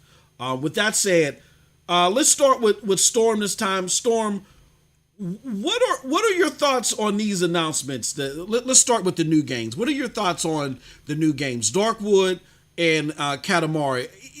Are they something that you'll be diving into? And even if they aren't, how important are they to the platform to you? All right. Without going into 60 FPS talk, what I'm going to say here is I had to throw that out there because we did a hell of a job not talking about it at all. Yeah. But listen, man, it's not all right. So I'm looking at the list. I remember people calling for Darkwood, Sunny, and others highlighted it. Shout out to Sunny Cloud Gaming here, Stadia community, doing big work out here each and every week. But I remember him talking about it, being excited about it, coming to the platforms, man. You know how I feel about Madden, just to run through the list real quick. Katamari Damacy, I saw people play it on PlayStation so many times, and I know people that love it with a passion. I checked the Metacritic, right? Yep. Decent scores on PlayStation and everything. On I think it was in the 80s on PlayStation. Yeah, I might 82, yeah. Yeah, something like that, right? I went out there, checked it out. So it seems like I could see the excitement for that one that people had, So that's why when I sent the tweet out yesterday, when I saw the news that it was coming, I was like, wow, keep on doing that, Stadia, so to speak. Can't remember what I said, but it was something along those lines, but I made it sound better. MM2K, Madden, bro. Yeah. You know how I feel. Me, Knicks We Go Hard is in the chat right now. Valley Chip, the #1 player on Stadia, who chops it up with us in the chat, stops by our show, support our stuff. #1 player on Stadia. We've all called this out. It's very important to see that Madden's getting the free weekend, MM. And that right there just says a lot, man. It seems like Stadia is listening. It seems like I feel like they always listen, MM. Like, why wouldn't they? Why wouldn't they? We're generating, content on YouTube. They're, a platform that they're familiar with. We're speaking on certain matters that come, and we know that they're connected to the community. So that's a given, But it's rewarding to see that they are focusing on Madden, because Madden is a huge game. EA is a huge publisher or whatever. You want that relationship to continue. It's good to see these moves, because that had to be communicated in a mutual way to land this weekend. It didn't land on day one, so we were worried about it, but it's coming this weekend when the season's getting ready to kick off, man. Bro, this is why I say, for all you 2K, NBA 2K fans, don't give up hope. I've always said I think the game is going to come, y'all, and it might be in another one of those close to release date announcements. I think it's going to come. So overall, man, 2K21, you were one of the first people to highlight that. You were out there. You missed a lot of swings, all that stuff, and but MM is here now. And some people might have their opinions on the performance of it. I have tried it. I love what I tried. Didn't run into a whole lot of issues, but I didn't play it long enough to run into issues, I guess, either. Like the menu stuff and all that, I didn't really pay attention to, but I did see that people care about that stuff. So maybe it's something that they can maybe probably work on before the new one drops. I don't know. But then Rainbow Six Siege, hey, I think it's a hell of a weekend. I feel like I'm going to talk too much, but I feel like it's a hell of a week overall, and that weekend is just going to be the icing on the cake. I'm looking forward to it all, man. Clive, what are your thoughts on Katamari and Darkwood? Are these games that you're going to pick up, or if not, what are your thoughts on them becoming part of the catalog? He might have had to step away. Or he might be muted. Okay, he might be muted. So let me get my. Sorry, no, I'm back. Sorry. Oh, that's all right. Your thoughts Yeah. on Katamari and Darkwood? Yeah. So, yeah, we knew Darkwood was coming. We just wondered when. So I'll be dipping into that because that looks quite interesting. Yeah, that looks And spooky. Katamari, well, they're giving it away in the UK. It's costing about £5. No, literally, it's about £5.49. It's like it's rude not to buy. And I remember it on I think the original PlayStation 2 or PlayStation. I just remember had friends playing it and raving about it at the time. So this is sort of so definitely just at that price, it's worth just satisfying my curiosity on it, really. So I think they're great titles. Good to see. What's interesting is for me though is that Katamari is Bandai Namco. Yeah. So interesting. Yeah. I'm always curious, where the games come from, to see whether there are patterns of sort of continued support or whatever. So there's Bandai Namco, of course. Little Nightmares, I think, came from there as well. Right? Yeah, so it's good to see that you're getting different types of things done. This is a strange one. It's not like they were specially releasing this on all platforms or anything like that. It's already released. It's already out there. So it's kind of a curious one that they've sort of done this deal and said they've obviously curated it. They've selected it and said, any chance we could get that? Or Bandai Namco or the developers said, well, we can do that for you. Would you like this? And they've said, yeah, why not? Yeah, we'll have it. So it's sort of an interesting deal that's gone on there. I'm just curious. And I'm also curious to see what else we might get from Bandai as well. So that's the good thing. But for me, in fairness, so it's great that we've got some more free weekends. I talked to my show about just in August, I think there were 3, and there were like 2, I think, in July or something like that. Yeah. But they're coming virtually almost every weekend. Yep. Not quite, but it's not far off. At least every other weekend. But in this case, you've got 2 in one. So it's pretty impressive. Now, in fairness to Madden, I think they're doing a free trial across all platforms over this period. So this isn't I don't think this is a sort of a Stadia special thing. But of course, the great thing about Stadia is you just literally play. You don't have to download the game, the trial, give it a go. Exactly. Literally, you play and give it a go. That's the great thing about Stadia. So that's why I think these 3 weekends work so well on Stadia. So some are Stadia initiatives, some are publisher initiatives, some are sort of cross-platform publisher initiatives. I think this falls into that cross-platform publisher initiative. But it's good that Stadia, uses those as part of this kind of continual, another free weekend. Hey, this week we're doing another free weekend.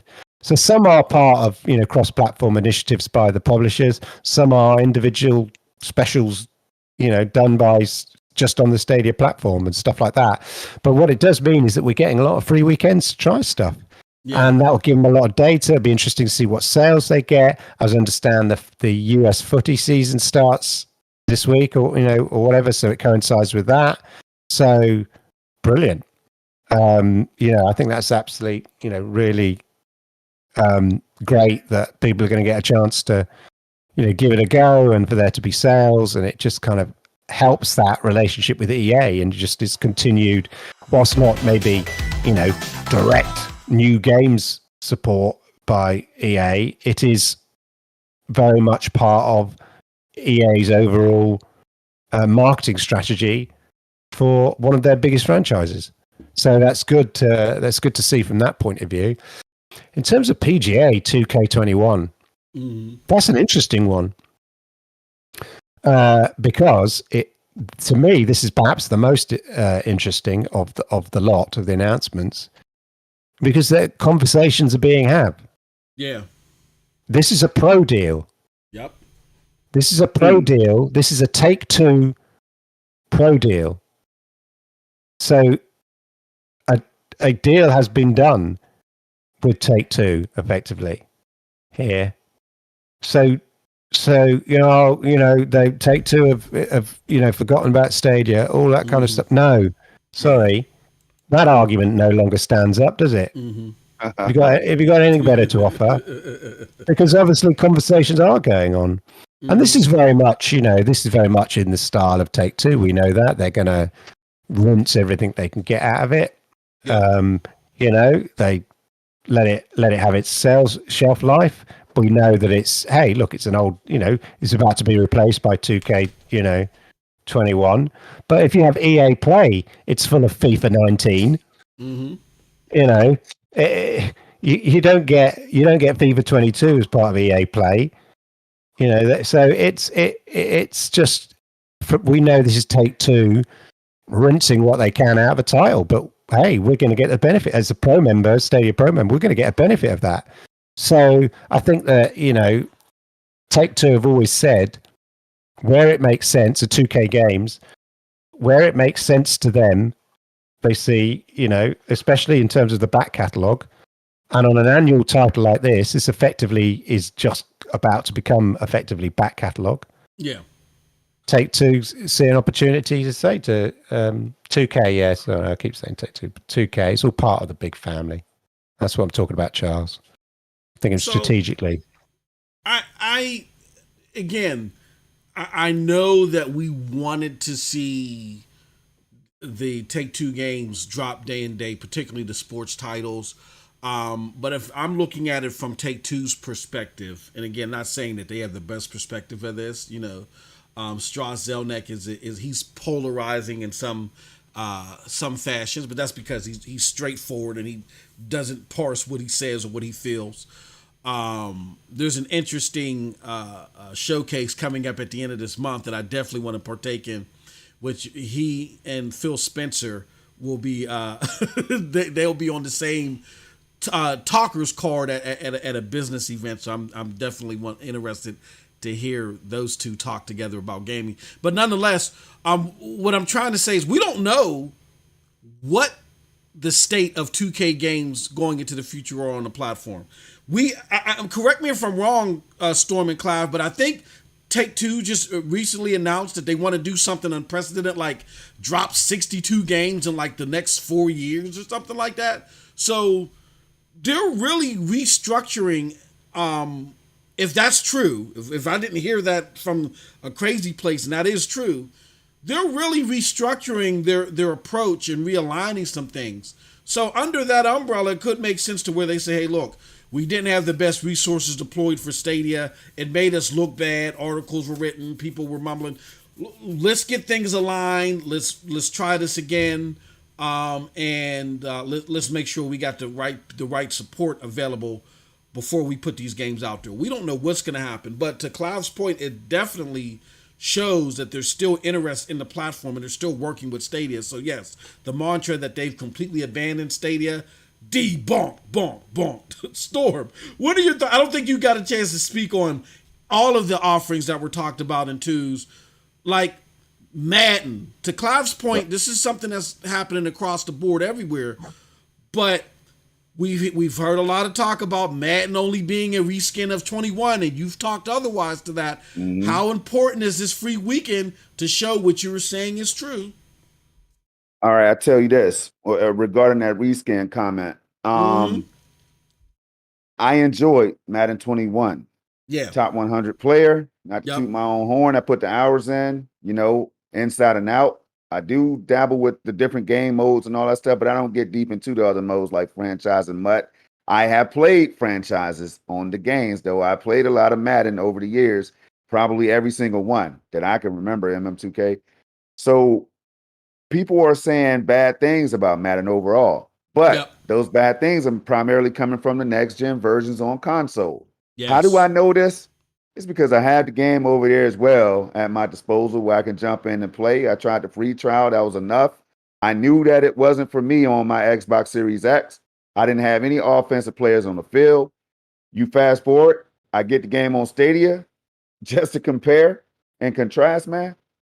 Everything worked. Everything worked well. I haven't seen any game-breaking issues. I haven't seen the HDR bug that I saw on Madden 21. Made a video about that, by the way, on Series X. It came over to Stadia as well. So, man, when it comes to Madden, I know my stuff, man. I can't even lie to you. Now, this is huge.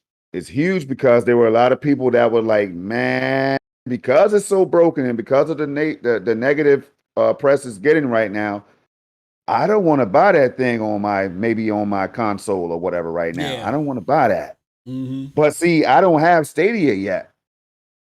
But see, now I heard from Project Storm Clive and MM2K in this chat right here that keeps talking and keep bringing up good points about Stadia. I've heard that Stadia works very well. Yeah. So how much is it, MM2K, Clive, and Storm? Well, it's free, $99. You sign up right now if you have a Gmail account. If you don't have one, make one. It takes you 30 seconds, and it'll take you another 2 minutes to sign up and be on the field playing the game. Now, that right there is why it's so important, MM2K, because you get a free weekend for people who haven't gotten their hands on the game yet, or people who have gotten their hands on the wrong versions of the game, the PS5 and the Series X. I said it. I have a Series X. I could say it. Now, some people might not agree. It is what it is. I'm not here to start a war. I'm just putting out the facts, and I have proof. If I show my proof, people are going to be like, "Oh, well, Storm, why did you have to do that?" You know what I mean? Why would you have to show the game in this state? Because I played the version of the game that is the most broken version of all times. I just have to say it. So that's how huge it is, MM2K, for this platform. And for the people that already have the game, like me, to be able to find matches. I do think crossplay should be integrated in the future, but that's across all multiplayer games. I love crossplay. I'm spoiled. That's just how I feel, man. That's my take on it. Yep, gotcha. So I think it's huge because of what my brother's been saying, and like I said, Storm has been playing. He played the rapper game one time as he battled for the top 100. You know, played against Peyton Manning, and I played with Sam Madison. You know what I'm saying? Hall of Famer. I played with a lot of people, man. So he knows his stuff. So I get there were some grumblings, and I get to where people got some heartburn over the $60 price tag, and you heard some rumblings about, oh, it'll only be in a reskin. Here's your chance to check it out for yourself. There's no better person on the subject matter of what works for you than you. So don't listen to me. Don't listen to Storm. Don't listen to the naysayers. Just try the damn thing out and give us your thoughts on what it is. But yeah, I think it's big. My personal take on all this is I think it's great to see them include Stadia on this free to play weekend. Rainbow Six Siege is a fantastic game. We had a lot of fun playing with the Stadia staff and stuff, and it's just a great game to have on the platform. It is. It is, yeah. Yeah, it is you definitely time for the best version, if not the best version this year. And PC is a close either second behind the Stadia version because of the desync errors that I was getting. If they fixed the desync errors, they'd probably be neck and neck. Right now, Stadia gets the edge as the best place to play Madden 21. Okay, 22. Gotcha. There you go. Yeah. I mean, the game looks great on the platform. We already know that. They've already got a handle on it. EA has said great stuff about Madden. I know in some places that they tried to reverse a little bit, but they said, hey, look, remember when the head of EA asked the reporter, did you play it? Because I have, basically. You know what I mean?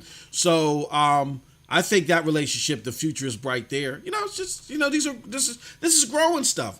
Things weren't all rosy with Xbox when they first released. Flashback to our interview with Topher, the guy behind the fake Mandalorian. Shout out to him. I still got to get him the list of content creators so he gets more in the loop. But he said that his job, specifically for the games that he was developing, was to go on Xbox Live and try to spur activity. Because it was a new platform, hardly anybody on there. And most of the people that were on there, they were just playing Halo and going about their business. So these are just some of the growing pains that you go through. It's not automatic like that. And I feel like there's a lot of younger people or people not that well-versed in gaming, Clive, that have this sentiment that Stadia was supposed to come out of the box and slay everybody because they got a whole bunch of money. I don't know. Maybe that is what they were supposed to do. Maybe we're the ones that don't get it. I don't know. But with that said, great conversation. Any closing thoughts before we move on to the last topic? No, like I mentioned on the Stadia Monday Night Chat that, August was quite a busy month when you sit back and you look. Yeah. But things would be getting busier because we're into the season, the last few months of the year. And then what do you know? 2 days later, whatever, boom. Extra pro games that we weren't. So 6 pro games now we've had for this month. Wow. We've got some anticipated games coming. So Life is Strange. We knew that it was coming and stuff. So that's really great. A double free weekend. Like, hello. Yeah. Clive and MM. We're MM2K. Remember, we just had, I don't know which show. We do a lot of shows, y'all. Yes, Hit we the do. like button and subscribe on all of our channels, man. Me, MM Clive, and everybody Yes, else sir. that makes this content, man. Listen. MM, we just said something talking about that 3060. That was a hot debate. Hot topic is over now. You know what I mean? We let that ride. We shared our thoughts. It was great feedback on both sides. Listen. But MM, we said that Stadia is going to do something soon to make us forget all about that. And I'll be damned if they didn't do that. They didn't do that a couple days later, man. A couple days later, more pro games out of nowhere. But this is what I've talked about it all the time. Stadia is sticking to their formula. Yes. They don't care about the cries. They're doing their thing. They know that it brings excitement and joy to people. These announcements that they keep making, y'all, is what draws people to this platform because it's a feel-good platform. Yes. And it's always been that way. It was a feel-good community in the beginning, and it still is. But man, MM2K, boy, I tell you what, Stadia, keep dropping these announcements. They're catching people off guard. They're making people spend more money. Yes, they are. Oh. But Stadia, keep on doing that. If you're listening to this podcast, please just do it for me. I'm gonna keep paying the $9.99. I might go up to $19.99 though. Keep dropping them damn subscribe announcements. He drop him a $10 tip on the counter. I might drop him $10 extra every month. How can I do it? I left you extra on the counter. We've got even more coming as well. Yeah, we don't even know everything yet. So Peppa Pig.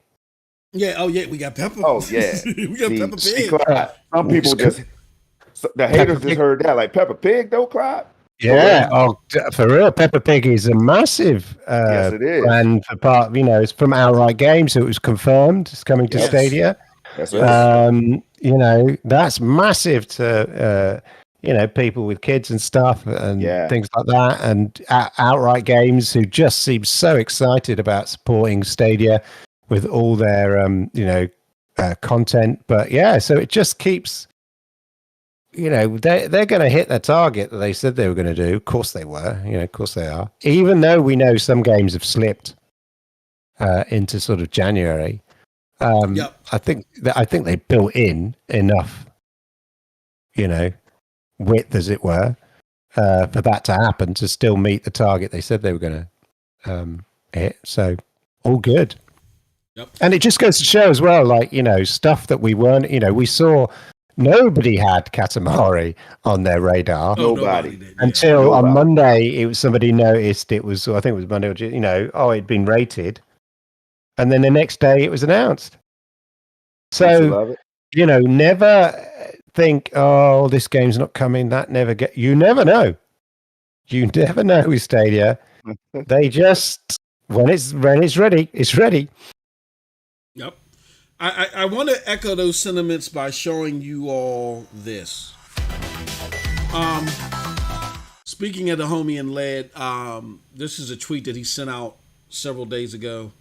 And he says, so Stadia has promised us 100 games this year. How is it going so far? You know what I mean? And it compares where we're at in 2021 versus where we were at in 2020. And it looks like that we're actually outpacing 2020 and 2021.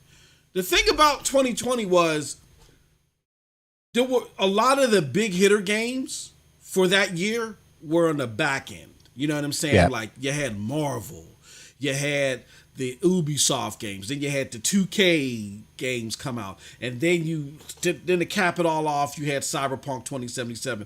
Well, this is a year that predicated or came right after rather a console launch. So normally those years aren't the biggest years, you know what I'm saying, as far as games are concerned overall. So that's why people I think have this misconception that Stadia is so far behind 2020. But again, you look at my bro with the stats.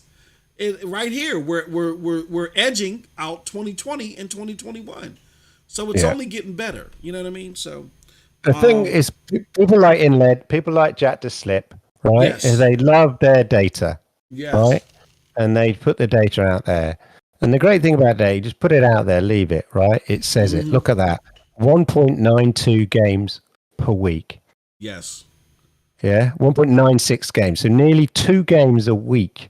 They're dropping. Yep. In this year, when you put it like that, there's not enough games on Stadia. You're getting nearly 2 games a week. And they'll probably hit that average as we come to the end of the year, when we know traditionally there's a flurry of activity as we come into as I say, the last few months of the year. Nearly 2 games a week. So when you hear people say stuff and not validate it, there's no games on Stadia. Stadia haven't got enough games. Like, the data's not saying that, is it? Yeah, absolutely. Yeah, it's saying you're getting 2 games every week. We've just become blasé that we wait for that Tuesday post. No other company I think GeForce, they have their Thursday announcements or whatever. Thing, yep. But everybody, no one else. We sit there like expectant pups. waiting for our food to be served up. Where is it? Where is it? Exactly. And then we don't stop and enjoy it. But data like this shows, hey, look, as you say, we're well on the road to 100 games in 2021. We know that incrementally they tend to increase the release schedule towards the end of the year. So yeah, it's looking good, and September's starting off with a bang. They're not going downhill from here. Yep. You're right it's about going that. up. It's only going up. So if this week's kind of surprises is an indication, then it's all very positive, I'd say. Absolutely. One thing I know, Clive, is that Stadia has games on deck. They've told us they have games on deck. It's no surprise. None of us would be shocked, right? But what games they have to deliver and when and how they do it, that's the chess match that I like having with Stadia right there. What are you going to drop, Stadia? Control just hit me in the chin. I wasn't ready for it to drop that day. I knew it was coming. Right, you know what I mean? We knew it was the Darksiders too. It was a good bet, wasn't it? It was a good bet that it would come. Control would come. A good sort of educated guess, but hey, they delivered it. So games get rated and stuff, and people get excited, and then all of a sudden, boom! Here's a game you wasn't expecting to come on this date, and that's what I'm talking about now. This is the same year where you got the rumors. Everybody takes rumors with a grain of salt, I hope. You know, you got great rumors coming up with all this traction they're gaining this year. With the moves that they just made with Jack the Mac going to a different position, and all of these different changes after the closure of SG&E that everybody loves to talk about. You know, I love to hear it. This is a great reminder that Stadia was bold enough to take a new approach, man. That to give me the games that I actually want to play, because there's a lot of exclusives, y'all. Exclusive games are important. There's a lot. But I play primarily the Call of Duties, the 2Ks, the Maddens, the PUBGs, and all of that. That's what I spend the most gaming hours on. Exactly. Give me Project Storm, those types of games. Now give somebody else who cares about the exclusives, well, give them my type of games too. You know what I mean? Because, but look, y'all, seriously, Stadia's doing what we want, exactly what we expect them to do. And it might not be all peaches and cream and roses and stuff like that. I understand. I get it, right? But no platform is going to give you everything you want. I do want to remind people that Halo Infinite is coming in bits and pieces. It's coming in bits and pieces. I do want to remind you people of that right there, for example now. But this is what makes me come back to this platform. When I hang my head down low, like, oh, man, I don't want this game to be 30 FPS. Please bring it in 60. When I do all that stuff, y'all, I get lifted back up by announcements like this. And the fall that we had last year, Clive, you just said traditionally, the fall that we had last year gave me hope that this is going to be the fall that we're going to see this year. I'm fully confident that we're going to have a hell of a fall, a hell of a closeout to this year, man. And I'm ready for it. Yeah.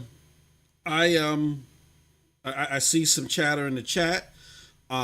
Storm brought it up, so I think that it's a perfect time now. as a great segue. Let's see here. Let's do this. Let's talk about it, y'all. This right here, let me just precurse it with this. This right here is an article from Shuhei Yoshida. And Clive, you'll have a lot of familiarity with this because you have some familiarity with the company that Shuhei is part of. He says only 4 out of 10 PlayStation games make money, but Sony will always support the talent, right? So you have so when you look at a rate like that, he says only 4 out of 10 make money, and only 2, and they're relying on 2 out of that 10 to really like get all of the production and everything out of the red when it comes to their exclusive games. So when you look at a ratio like that, you say to yourself, why the hell are you making exclusives? Well, when you're making a box, you need those exclusives because you have to convince people to go to your box, buy it, and bring that box back home. Yeah. But when your platform is already there with you, that necessity, that extra step is taken out of the whole equation. You know what I mean? And where you can have, at least in the early years, a delivery system that gives you games that you can find elsewhere, but just gives it to you in a better way, right? So the reason why I bring this up is I wanted to cap this show off today, y'all, with the great exclusives on Stadia debate. I want to rehash this because I had a great conversation with some content creators over the weekend. Great stuff. Shout out to them. And I really encourage the community to have more conversations like this without all the doom and gloom. I get where people may say, well, I think without this, Stadia might be hampered or they could do better with this. That's fine. But when you say, well, they're closing down the doors tomorrow and they're selling the lampshades, and you have no evidence to that's where we start, I think, going into a problem area. But we had none of that this weekend. I talked to some great content creators. We had a great discussion. One of the things that were brought up in the discussion, Clive and Storm, is, and I'll start with Clive on this, is Stadia is in trouble because all businesses, including Netflix, realize that you got to start off with exclusive content, right? I said, really? Huh? What? So because I remember, now, I don't know how old the person was that brought this up, and shout out to them, but I was around during that time. I was in my 20s, I believe, at the time that Netflix just came out of nowhere and started taking over the game. So with that said, I was like, hold on, let me brush off on my memory and see if this is actually correct. So I did some research. And I found out that actually Netflix original content did not come until 2012. This is an article that highlights that. It didn't come until 2012. It was a show called, what was the show called? I can't even remember what the hell the show was called. House of Cards was one of their first one. Was that? Was one of their first, but no, they had this show that came out was so underwhelming that people forgot about it. Their first piece of original content. And I lost the name of it. But it says here, today, in looking into which Netflix original was the first one to grace Netflix Instant, if you think the answer is House of Cards, Arrested Development, or Orange is Black, you may want to think again. As Netflix grew bigger, it was clear that Netflix would say that again. Is it Scott's Valley? Let me see here. No, sorry, no, it wasn't. That's just where they founded. Yeah, I can't. Oh, the name of it. Hold on. That's Netflix original. Steve Vance slated the new deal, bringing the show exclusively to the service meant. Let me see. TV network says you see the show was only partly funded by Netflix and actually premiered in Norway first. Okay, but I guess the show is called Lilyhammer. Oh, yeah. Right. So Lilyhammer was the first. It took me a while to find that, y'all. I'm sorry, but Lilyhammer was the first Netflix show, and then subsequent shows came later. But what a lot of people don't realize is that Netflix started gaining in popularity 13 years before that. The company was founded in 1997, but in 1999, that's when Netflix started sending out movies, offering on online subscription service through the internet. So they started that in 1999. They didn't start streaming until 2007. So they didn't offer a streaming service until 2007. However, Netflix had its biggest year up until that point in 2006. So they had reached they had I don't want to say crested, but they had reached a very high plateau as far as popularity, and it was the first year since their inception that they turned over a big profit.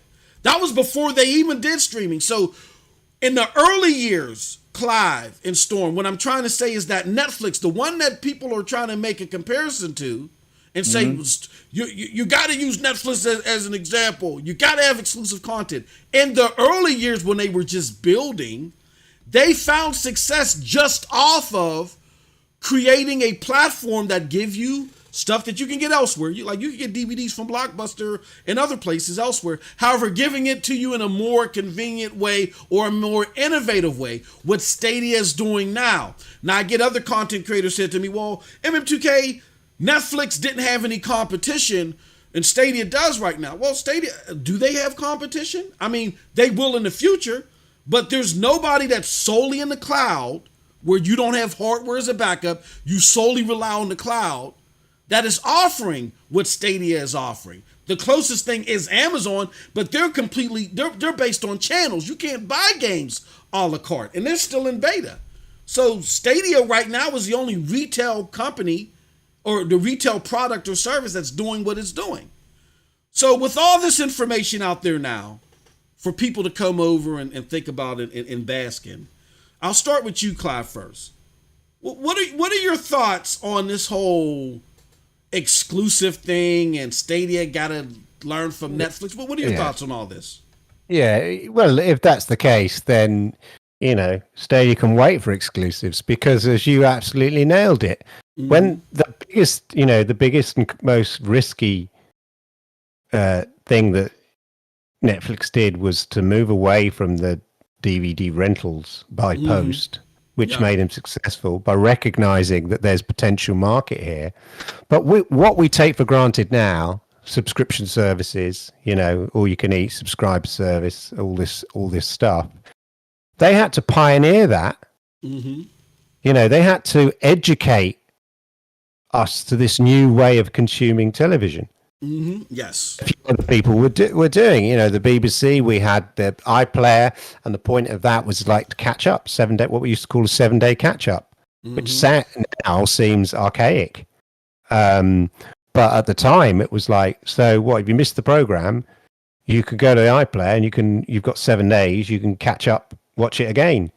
And that was how that functioned. And just before iPlayer was launched, they were saying, should we make it so people could download the programs? And then somebody at the last minute said, I think maybe we should do it so it streams to them, and then they don't have to wait for the downloads, kind of thing. And that was quite controversial and revolutionary, but it changed the whole concept, and it made iPlayer was a very good version of streaming.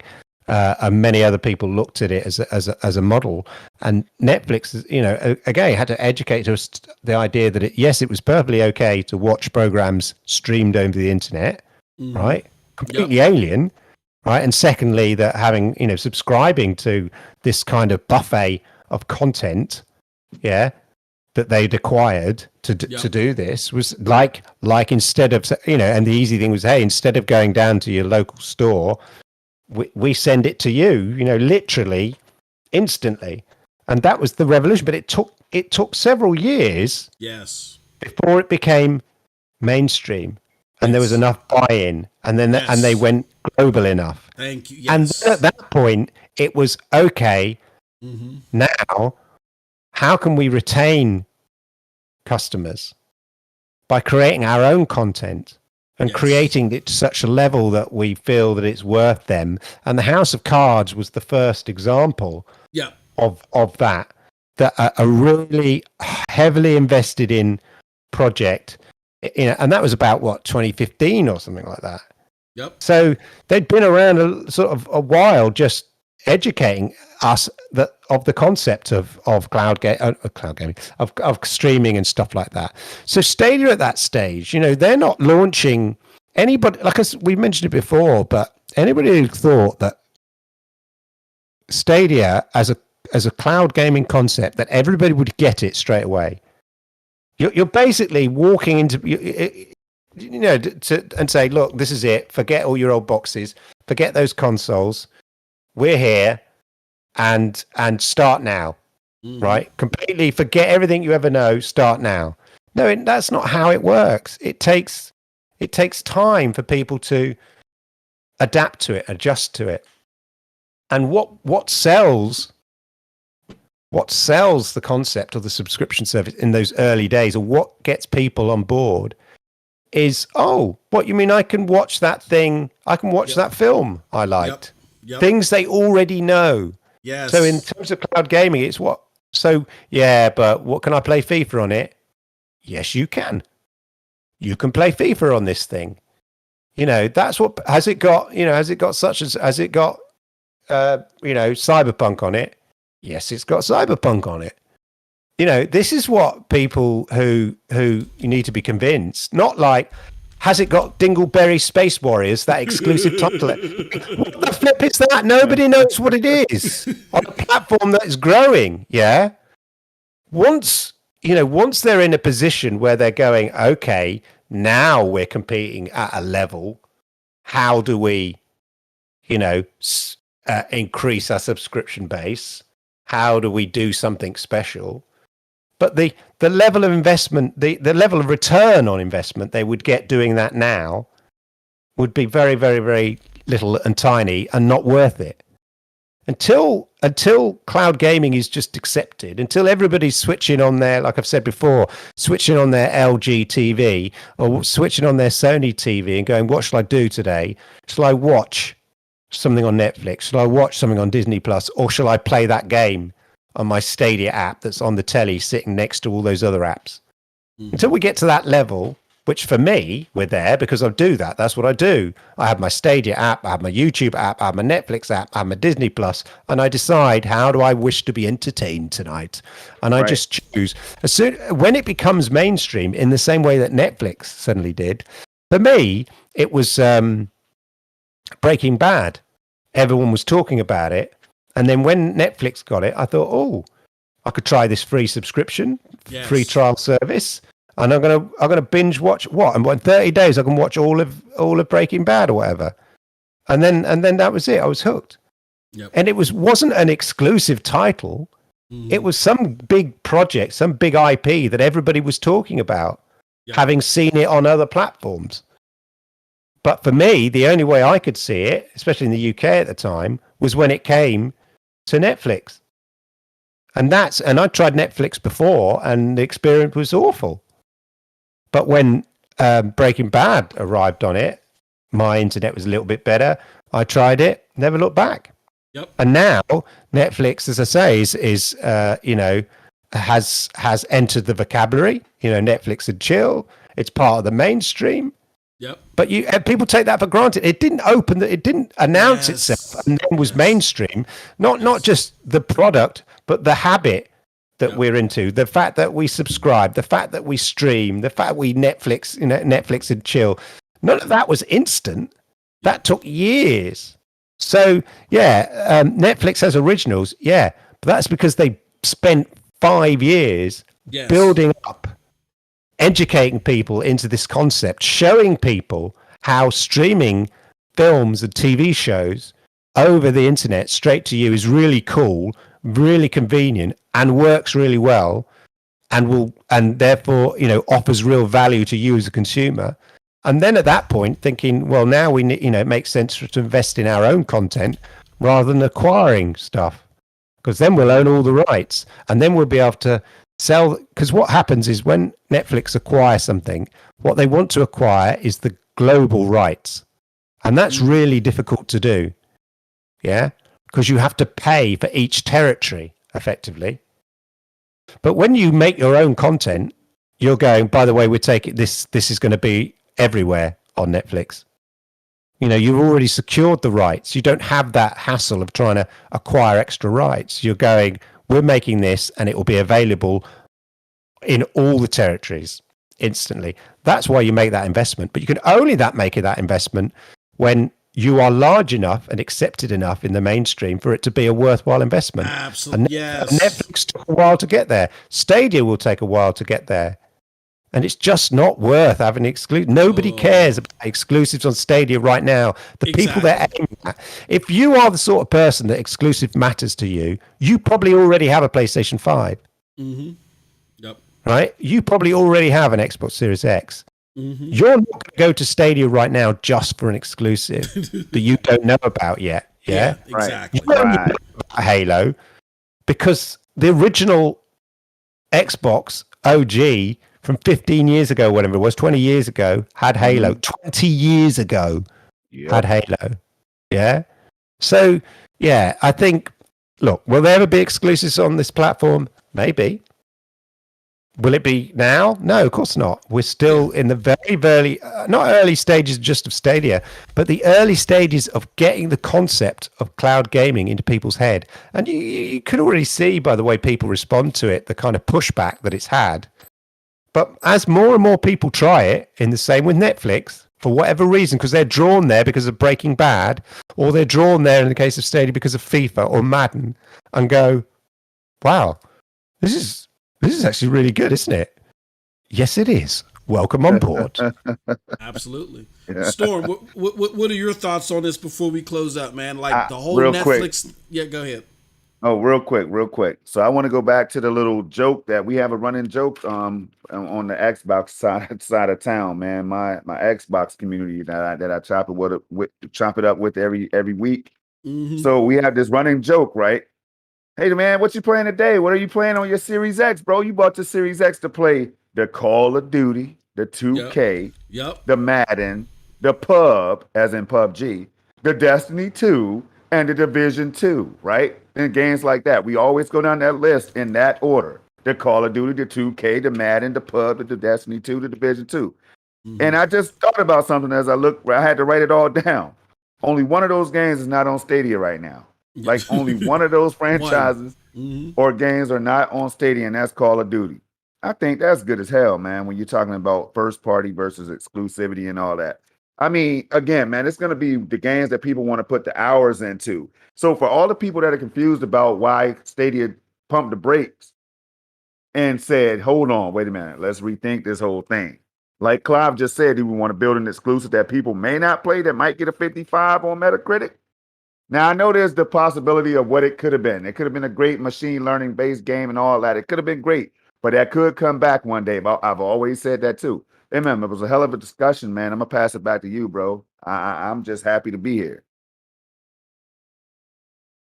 Sorry about that. All right. So, yeah, I mean, I get it to where if you're younger or if you haven't had the experience, you see all this stuff with PlayStation and Xbox and Netflix and whoever, and you may think that it was like this at the beginning of time. You don't understand that there's like our good friend Doc Dark says, there's levels to this. You have to build up to that moment, and it just doesn't make sense for a 1% business to go out of the wazoo and have exclusives. That's why like the Xbox exclusives are there to help bolster the sales for its console technology. Yeah, they're looking into coming into in-house cloud exclusives down the road, but we're not going to see that until down the road.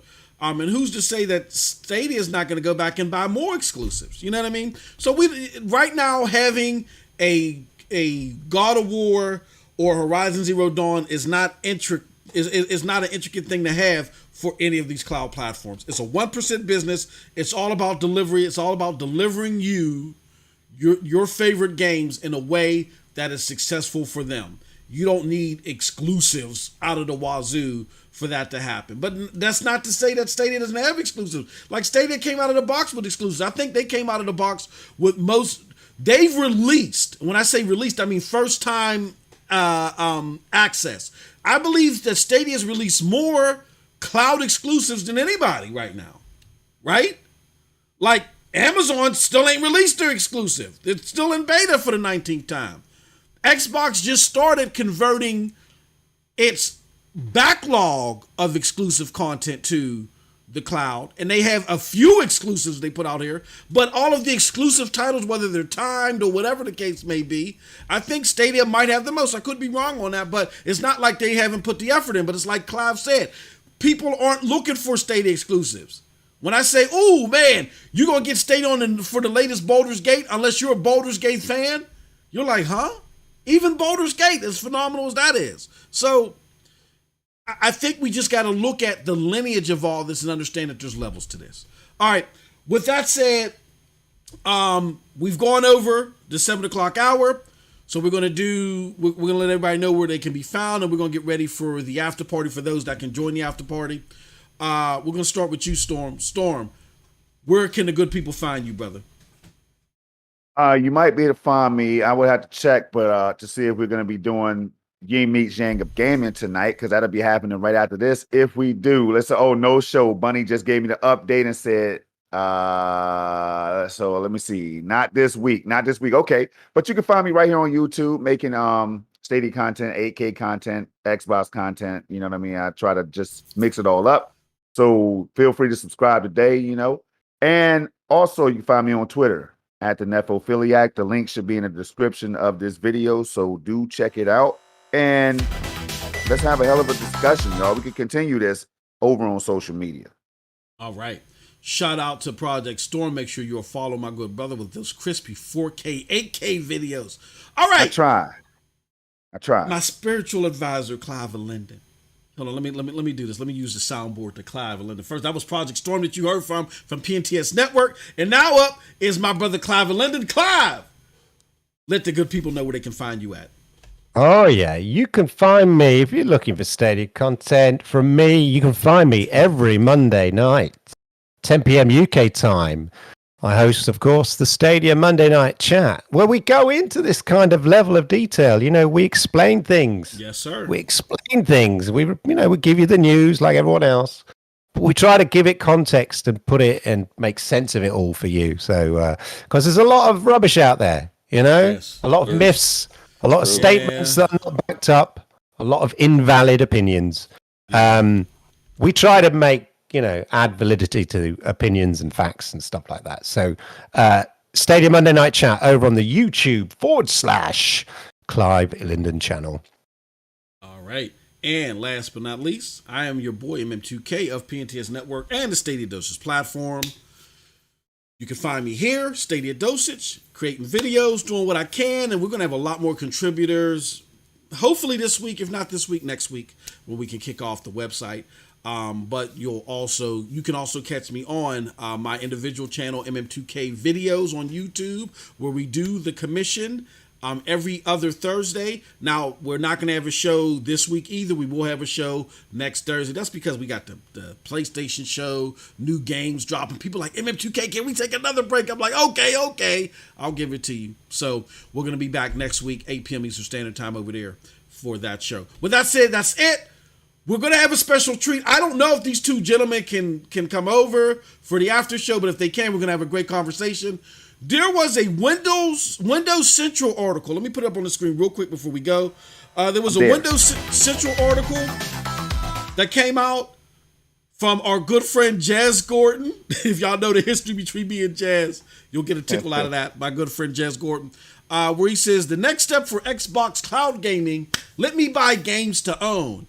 And he also has, in real small print, the one thing that Stadia does better. We're going to talk about that and give our thoughts on that in the after show, for a few moments. All right. With that said, I want to thank everybody for coming through. Thank y'all so much. Thank you so much for the support in the super chat. Thank you so much for our new members. The goodie is, like we tell y'all once a month, one of these after parties are open up to all members, and this is going to be one of them. So make sure you join us. With that said, it is me, Project Storm, Clive Linden. We are out until next time. Before we wrap, Avery, ahead, thanks for joining, man. Thanks for joining MM2K. Oh, Avery Bobo, I missed you, Avery. I'm sorry, brother. Oh, I was sitting there running my mouth. Hold on one second. It just popped up. It just popped up. Thank you, Avery. We really appreciate that. Hold on. Can I get Avery up in here? We got to get Avery Bobo. There we go. Avery, thank you for becoming a new member. With that said, thank you all so much for your help, for your assistance, and all that good stuff. And until next time, have a wonderful, wonderful gaming day. Peace.